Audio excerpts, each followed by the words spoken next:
আপনারা দেখছেন নিউজ খবরের নতুন ভাষা।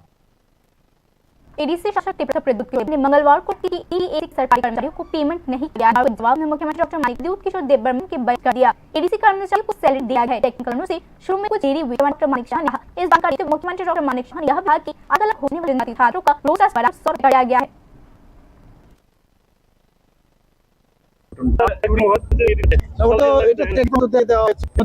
মানে মনে হয় যে ডকি কি ট্যাব নরমালি কিভাবে বোঝা যায় তার নেই বলিবে আমি না এগুলো কিন্তু অবসর সাথে জিজ্ঞেস করব না টেকনিক্যাল সমস্যা যেটা হয় এগুলো আরাম করব কোনো আরাম করব